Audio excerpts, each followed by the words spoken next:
आपने 4 सवाल पूछे। ठीक है, फर्स्ट ऑफ ऑल मुझे नहीं लगता है कि वक्फ बिल जो अभी सुप्रीम कोर्ट में है उसमें हमको कुछ टिप्पणी करना चाहिए, मैटर इन सुप्रीम कोर्ट। और जो एमपी ने सवाल पूछा चीफ जस्टिस के ऊपर, वो उनका पर्सनल व्यू है। मैं ऐसा कभी भी अपने एमएलएस को नहीं बोलूँगा कि आप सुप्रीम कोर्ट के ऊपर कोई उंगली उठाएं, ये शोभा नहीं देता है। और I think mister JP Nadda ने वो बात को क्लैरिफाई भी किया है कि ये पार्टी का पोजीशन नहीं है।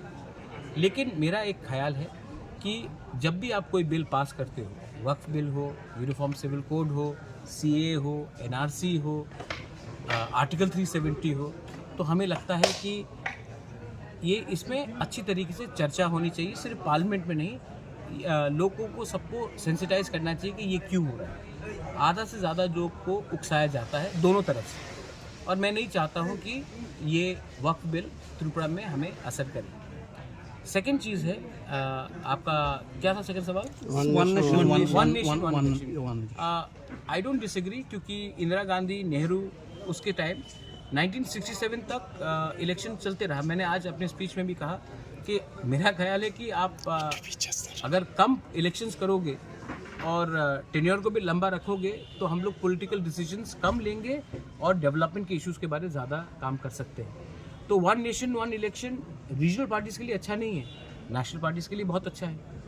लेकिन जो नेशनल पार्टी रीजनल पार्टी के भरोसे में जीतना चाहता है, उनके लिए मुश्किल हो जाएगा। तो इनका ऑपोजिशन अगर आप पॉलिटिकली लोगे तो मैं समझ सकता हूँ कि ये मतलब बनता है।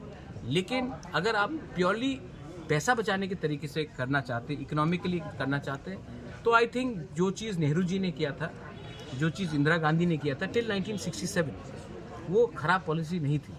तो अगर ये करना है तो आप पहले 2 साल के अंदर पूरे इंडिया में एक असेंबली इलेक्शन कीजिए और लोकसभा 5 साल बाद कीजिए। लेकिन दोनों असेंबली और लोकसभा शायद एक टाइम करने में मुश्किल भी होगा। और जो रिपोर्ट रामनाथ कोविंद जी ने बनाया है, हमारे प्रेसिडेंट ने, वो मैंने देखा नहीं है। जब मैं देख लूँगा तब मैं उसमें ऑनेस्टली, क्लियरली आपको टिप्पणी दे सकूँगा। लेकिन मेरा पॉलिटिकल पोजीशन इसमें है कि इलेक्शंस कम हो, ना कि हर 3 महीने में इलेक्शंस हो। लेकिन इसका ये मतलब नहीं है कि आप 10 इलेक्शन एक साथ ही कर लीजिए और पैसे और इलेक्शन कमीशन के बलबूते में हर इलेक्शन जीत जाए।